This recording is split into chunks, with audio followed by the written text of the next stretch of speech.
What you see now is a pre-release version. The final product may differ in content. Hello and welcome to the ArmA Bootcamp tutorial, where you can get to grips with the key weapons at the heart of infantry combat in ArmA 2 Operation Arrowhead. Let's jump straight into the gear interface, where we can check out the inventory screen for weapons, ammo and special items. As you can see, we're pretty light on equipment, so unless we intend to shoot the enemy with our compass, it's time to load up. Approach an ammo box to interact with it, and open our gear menu, where we can now see a few more items at our disposal. To the left of an item is the number of pieces of equipment available. To the right, the number of items we're currently carrying. To equip, use the right hand arrow on the requisite item, or double click on it. Drop an item by using the left hand arrow, which will return the weapon to the crate. But as we've kept our powder dry for too long already, let's re-equip and go. In front of us, we can see some targets on the range, our weapon, and some data in the top right hand corner. Here we have the weapon name, the M9, and two numbers. 15 is the number of rounds in the clip, 7 is the number of clips in our equipment. Aim with the crosshair, fire the rounds into the targets. This method and weapon is appropriate for short range combat. Now we've handled the basics, let's move on to something with a bit more bite. The MK16 CQC Halo, also known as the SCAR. Pick up the firearm. Here we get a feel of different fire modes. To switch between modes, the default binding is the F key. The full auto mode fires bullets while the trigger is pulled until the clip is empty. I'd recommend short, more controlled bursts to improve grouping and conserve ammunition. Aim at the targets downrange using the crosshair, take aim, fire.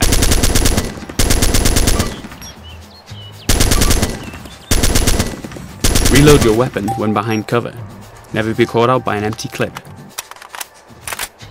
Over longer distances, the iron sights or optics are more accurate and appropriate. Raise your optics with the right hand mouse button. Zoom in by pressing and holding this button.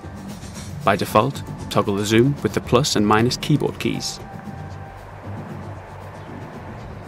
Controlled fire over long distances will minimize the effective weapon recoil and provide the best results. Take shots carefully and be aware of tunnel vision while aiming down the optic.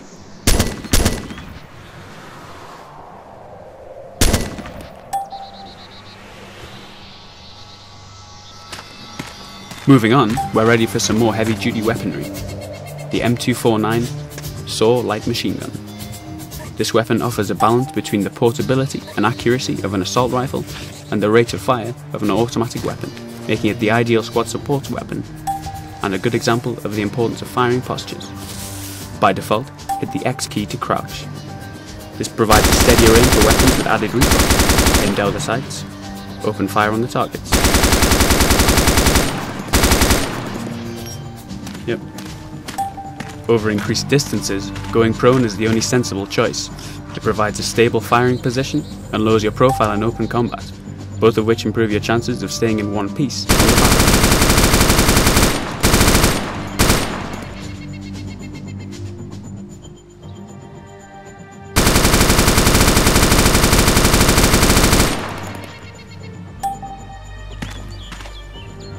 For those that prefer a more delicate touch, we'll check out the M24 bolt-action sniper rifle. Although effective up to 800 meters, ArmA 2 Operation Arrowhead accurately models ballistic systems. Distance to target is a factor. Use the range and controls to properly zero the weapon. The plus and minus keys to incrementally change the range.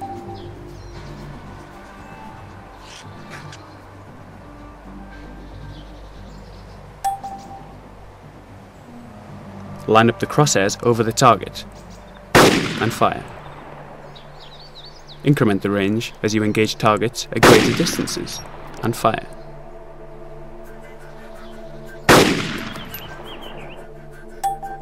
For added accuracy, hold your breath while taking a shot and fire. Moving targets can present a significant challenge to snipers. You must factor in both distance and momentum. Track the vector of the target, aim into the target's path, and fire. Always remember, enemies on the battlefield are likely to be much less predictable in their movement. And never forget, enemies on the battlefield will fire back.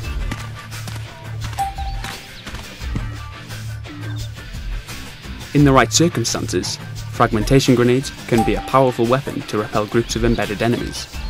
Using grenades is akin to switching weapon fire modes. The default key is F. Use the white disc to aim, and throw with the fire key.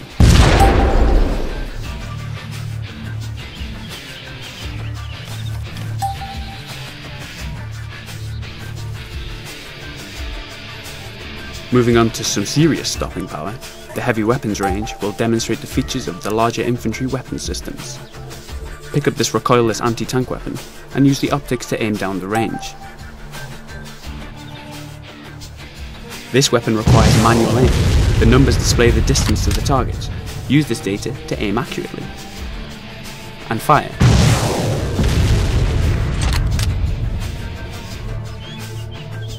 The Javelin is a more advanced, self-guided anti-tank missile launcher.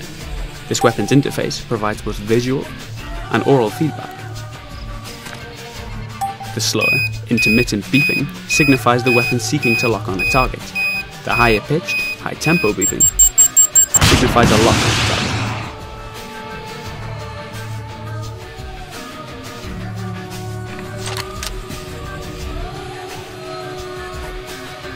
Skipping now to the final weapon in this tutorial, the M32 grenade launcher.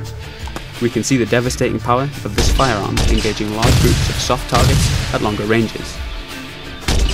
Use the aiming reticule to properly range your targets and unleash the power of the weapon's high rate of fire and damage.